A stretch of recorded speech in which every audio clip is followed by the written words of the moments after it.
हराली विधानसभा क्षेत्र से पहली भी चढ़ाई जाएगी। कैमरा को थोड़ा ऊंचा करके दिखाएंगे आप, ताकि जनता के आगे अवरुद्ध होने से दिखाई नहीं दे रहा। एक किनारे से दर्शाइए यहाँ पर से शायद दिखना शुरू हो जाएगा। ऊपर चढ़ जाओ आप, तो आप इसे ऊपर भी कर सकते हो। और यहाँ पे विधिवत पूजन और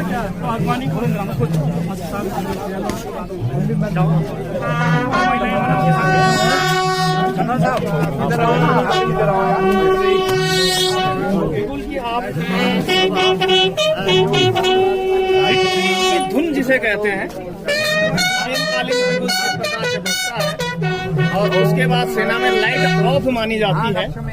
इसे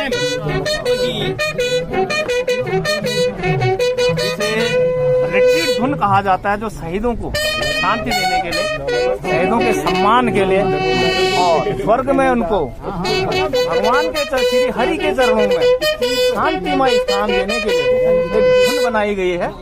तो अभी आप सेना द्वारा बजाए जाने वाले इंडियन रेजिमेंट के जवान रिट्रीट धुन बजा रहे हैं। गणमान्य व्यक्तियों द्वारा दीप प्रज्वलित वैदिक परंपरा के मुताबिक और शहीदों का सम्मान। पहले दीप जलेगा सर। हाँ जी, पहले दीप जलेगा। तो ये रिट्रीट धुन, इसके बाद दीप जलेगा। ओम भद्रम करणे प्रकाशो महान दीप सर्वत्र चुम्रोपः अभ्यंतर ज्योति नमस्ते नमो नमः। प्रकाशो महान दीप सर्वत्र चुम्रोपः अभ्यंतर ज्योति नमस्ते नमो नमः। ओम अग्नि ज्योतिरग्नि स्वाहा सूर्यो ज्योतिर्वती सूर्यो स्वाहा अग्नि ज्योतिर्वती अग्नि स्वाहा। हरि ओम ओम प्रकाशो महाभ्यंतर ज्योति फूल बरसाए और आप तिरंगा अपने स्वाभिमान की ऊंचाई पर। ठीक है, ठीक है, बांध दो सर, बांध। शान देश की तिरंगा आप देख रहे हो। हर सहर्ष, हर सहर्ष, अमर शहीदों की, अमर शहीदों की जय। 2 मिनट के लिए मौन। तो अभी मौन होगा। पहले राष्ट्र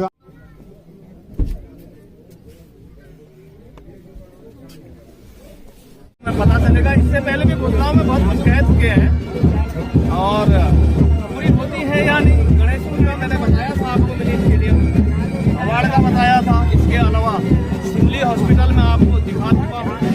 तो इसी प्रकार से अब विधिवत मेला, इसे राष्ट्रीय दर्जा दिलाने की जो मांग हो रही है उसकी बात की जा रही है।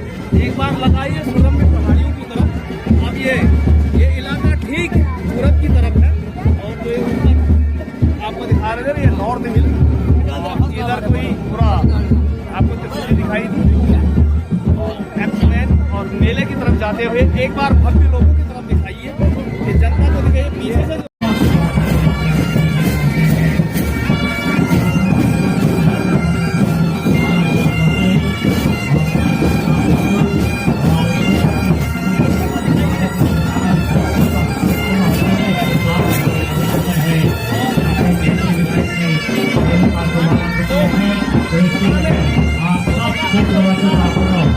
आभार व्यक्त करते हुए और धन्यवाद देता हूँ। आप सबसे आग्रह है, आप मेला स्थल में पहुँचने का कष्ट करेंगे। हमारे अतिथि हमारे बीच में पहुँच रहे हैं। अभी अभी बीच संतुलित पर है हमारे मदरपण मेला कमेटी की ओर से हमारे जो आज के जोरदार तालीम के साथ हर शहर स्वागत किया गया।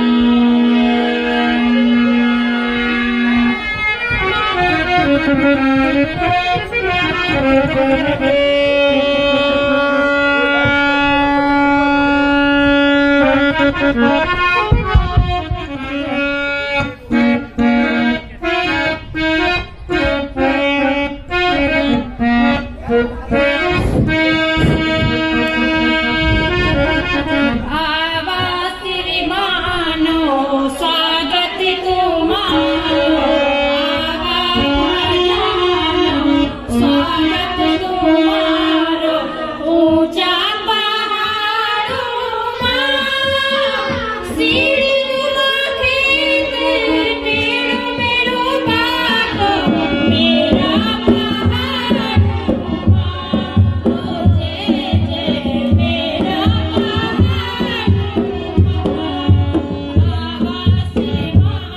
लेफ्टिनेंट कैप्टन IAS PCS की तैयारी करें, ये मेरा उसका मांग था।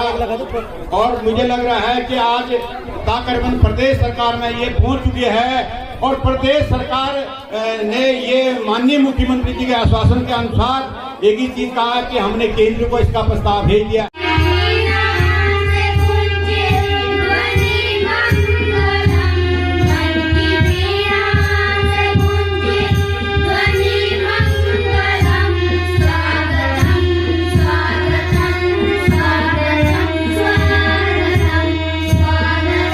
हमारे दाने सयाने हैं, पहले मुंजना दिगो राडानी देखना साहब वो लोग पुराने लोग बैज वाले यहाँ से यहाँ तक बैज टंगा हुआ है, टोपली डाली है, फौज का पिठुआ है।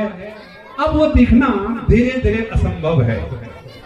आप लोगों के दर्शन जितने बार हो जाए हमारा सौभाग्य है, लेकिन उसका एक परिवर्तित रूप समाज में अब आने वाला है। वो है शिक्षा के माध्यम से, जो आलम सिंह ने कहा कि यदि केंद्रीय विद्यालय यहाँ होगा, हमारे बच्चे ऑफिसर्स बनेंगे, हमारे बच्चे कई समूह को में निकलेंगे, कौ में निकलेंगे, तभी निकलेंगे जब हमारी शिक्षा मजबूत होगी।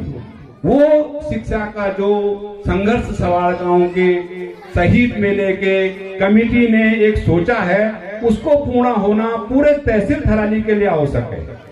मैं उस समय के जो हमारे उस दिन तो अजीब टाइप की बात थी, टाइम कम है, लेकिन हमने बहुत संघर्ष के बाद सवाड़ के लोगों के साथ मिलकर शहीद सैनिक का जो हमारा स्मारक था उसको उठा के यहाँ लाए और यहाँ लाने में बड़ा विवाद हुआ। हम लोगों को भी पुलिस पकड़ के ले गई। मैं तो यहाँ रहता था, नाम धबोल, ग्राम प्रताप धबोल। मैं 1996 में पहली बार ब्लॉक प्रमुख बना साहब। उस दिन सवाल न सड़क थी, न पानी था, न बिजली था। स्वर्गीय प्रताप सिंह धबोला आज स्वर्ग में है। मिल बोले यार प्रतापो बोर्ड बोला बोर्ड पर अमाया बिजली लिया ले, अमिया को मानियो खुद बिजली हुए वहाँ काबलियन जी। 1996 की बात बोल रहा हूँ। अब मैं खाली बोल दे, अब आ गया छंद। मैंने कैसे कैसे हाट तक बिजली थी साहब, हाट से ऊपर बिजली नहीं थी, कल और बिजली नहीं थी।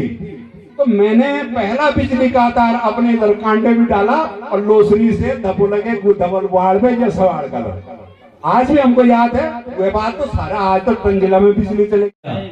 आप लोगों से भी कि एक तो ये जो विकसित संकल्प जो भारत यात्रा हमारी चल रही है, इसको पूरा करने के लिए हम ये जरूर अपने गांव में देखें कि किसको आयुष्मान कार्ड मिला, किस जरूरतमंद को जिसको मकान की जरूरत थी और उसको प्रधानमंत्री आवास नहीं मिला।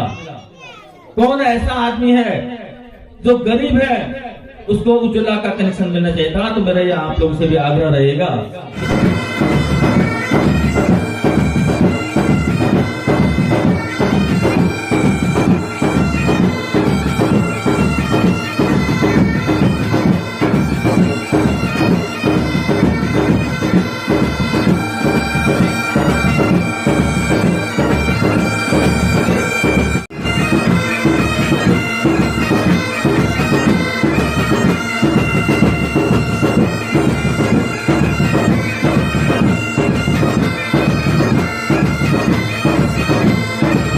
सैनिकों को भी सम्मानित किया जा रहा है मेला कमेटी सवाड़ के द्वारा। उनका सम्मान कर देंगे श्री अध्यक्ष आरब सिंह जी पे। जोरदार तालियां हो जाएं श्री हमारे बीसी और फौजी भाई के लिए। ये हमारे गर्व का क्षण है। ये भारतीय सेना में कार्यरत जो हमारे तमाम फौजी भाई हमारे बीच पधारे हैं, आपके द्वारा इस मंच पर आपने जो शोभा बढ़ाई है, यहाँ पधारे हैं, अपना समय दिया है, आपके लिए एक बार बहुत बहुत धन्यवाद। पूरी मेरा कमेटी की तरफ से, पूरी ग्राम सभा सवाड़ की तरफ से आप सभी का। ये वो सेंट्रल स्कूल के लिए सवाड़ द्वारा दिए गए टेम्परेरी शेड हैं यहाँ तक, और अंत में ये टेम्परेरी बाथरूम वगैरह।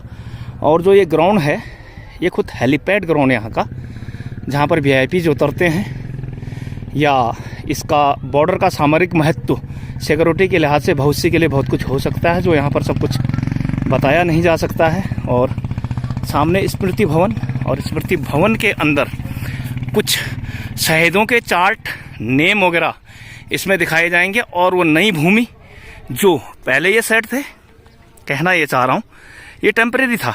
इसके अलावा जो भूमि आवंटित की गई है उसे भी दिखाया जाएगा। शहीद सैनिक, ये देखिए आप, ये 1971 की लड़ाई के हैं, जिसमें 4 हो गए पेशावर कांड। स्वतंत्रता संग्राम सेनानियों के 18 की लिस्ट हो गई, ऊपर से देखिए इस प्रकार से, और 18 लोग पेशावर कांड में भाग लेने वाले लोग 14 है।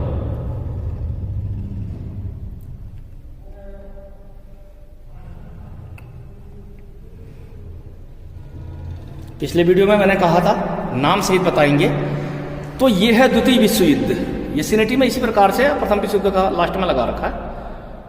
तो ये देखिए आप, इसको थोड़ा दूर से दिखाएंगे ताकि दोनों लाइनें आपके पढ़ने में आ जाएं। और इस प्रकार से यदि आप देखें तो ये 38 नाम हो गए। और ये प्रथम विश्व युद्ध 1914 से 1919, और द्वितीय विश्व युद्ध जो था वो 1939 टू 1945। जो सेकेंड वर्ल्ड वॉर में सबसे बड़े पदक दिए जाते थे उसको कहते थे इंडियन ऑर्डर ऑफ मेरिट। और 1880 से 1918 तक के, 1919 तक के प्रथम विश्व युद्ध के, तब सबसे बड़ा अवार्ड होता था विक्टोरिया क्रॉस। इन दोनों को मिलाकर आजाद भारत में आज परमवीर चक्र होता है। तो ये 22 लोग हैं। कल के वीडियोज में मैंने कहा था कि इनके नामों को डाला जाएगा, तो ये आपने देखे, और ये भी बहुत जरूरी था इन नामों को दर्शाना। आज मेले का आखिरी दिन है और अंत में इसमें वो भी दर्शाया जाएगा, नीचे जाकर जब वापसी में जाएंगे, जो भूमि इन राज्य सरकार के नाम आवंटित कर दी है सेंट्रल स्कूल के लिए, लेकिन अब तक पूर्ण रूप से आधिकारिक रूप से घोषित नहीं हुआ, तो उसे आपको बाद में दिखाया जाएगा। तो ये जगह है वो जो मैं कह रहा था कि टेम्परेरी पहले आपको सेट दिखाए, जो सेंट्रल स्कूल के लिए सवाड़ के लोगों ने दिया। और ये नजदीक एकदम, ऐसा भी नहीं कोई ऐसी जगह हो, एकदम रोड किनारे नजदीक भराड़ी माता का गेट आपको दिख रहा होगा, सड़क आपको दिख रही होगी। तो अब इन खेतों की तरफ लगाइए ऊपर तक। तो ये तल्ला सवाड़ का जो क्षेत्र है, ये लगभग, ये इन लोगों ने 105 नाली भूमि राज्य सरकार के नाम रजिस्टर्ड कर दी है। एक नाली में 240 गज होते हैं और एक मुट्ठी में 15 गज स्क्वायर गज होते हैं। एक मुट्ठी बराबर, एक मुट्ठी में जितना अनाज आता है यदि उसको छिटक कर बो दिया जाए तो लगभग 15 गज कवर करता है। इस प्रकार से 15 गुणा 16 मुट्ठी यदि कर दिया जाए तो वो 240 गज होता है। ये पहाड़ी पुरानी नाली है, जिस प्रकार से बिस्वा और एकड़ प्लेन एरिया में होता है। तो यही घोषणा के लिए सरकारी प्रतिनिधि सलाहकार ऑफ सीएम उत्तराखंड के यहाँ पर दलवीर दानू जी आए थे, प्रतिनिधि उत्तराखंड के मुख्यमंत्री के प्रतिनिधि सवाड़ में। इसी बातों के जवाब पर उन्होंने YouTube पर फिल्माने नहीं दिया। अन्य कोई यहाँ पर पत्रकार आया नहीं था मेरे सिवा। मैं KS परिहार गौरव सेनानी प्रवक्ता कई बार बता चुका हूँ, ये विजय पथ एक मिशन की तरह है, सैनिकों के अधिकार और सम्मान की जो लड़ाई है। और इसलिए नहीं फिल्माने दिया गया कि उसमें सच कितना है वो आना नहीं चाहते हैं मीडिया पर कि उनकी बात जाए। शहीद स्थल दिल्ली से हमारे को भगाया गया, जबकि शहीद स्थल पर हमारा अपमान हुआ, आने नहीं दिया। गणेशपुर देहरादून शहीद गजेंद्र सिंह अशोक चक्रा के जो 2 साल पहले हॉस्पिटल को अपग्रेडेशन और वहां पर मिनी स्टेडियम की मांग हुई थी, अखबार की कटिंग सहित भेज रहा हूं, वो भी नहीं पूरी हुई। यहाँ की मांगे कितनी पूरी होती है ये जनता के बीच बताना नहीं चाहते हैं। सैनिकों को, उनके शहीदों के प्लेटफॉर्म को एक पब्लिसिटी की तरह देखती है गवर्नमेंट, चाहे वो दीपावली मनाना हो शहीदों के साथ से लेकर इस प्रकार के कार्यक्रम हो। और सैनिक हमेशा से फॉलोवर्स और यूजर्स ही बनकर रह गया है। उनका जिस दिन जमीर जाग गया, इसलिए अपने जमीर को जगाएं, अपनी आत्मा को जगाएं, ताकि 2024 में आपके संगठन को इतनी मजबूती मिले कि आपका भी लोकतंत्र तक आपकी आवाज जाए, भारत के संसद तक आपकी आवाज जाए, ताकि आपकी स्थानीय मांगों से लेकर सेंट्रल लेवल पर पे कमीशन की विसंगतियां, मिलिट्री सर्विस पे या OROP की विसंगतियां को सरकार सुने। तो आखिर में यही कहना चाहता हूं कि यदि लोकतंत्र में अभिव्यक्ति की स्वतंत्रता है तो मुझे यहाँ के सलाहकार ऑफ उत्तराखंड प्रतिनिधि मुख्यमंत्री के जो देवाल के चर्चित चेहरे हैं, स्थानीय नेता हैं, दलबीर दानू ने फिल्माने ही नहीं दिया। ये सच है, इसलिए इस चीज का उत्तर आपको तलाशना होगा 2024 के लोकतंत्र के ब्रह्मास्त्र के रूप में, और 2027 तक आप बने रहें इस प्रकार, अपने कमेंट्स दें और बने रहें विजय पथ के साथ। धन्यवाद, नमस्कार, जय हिंद, वंदे मातरम।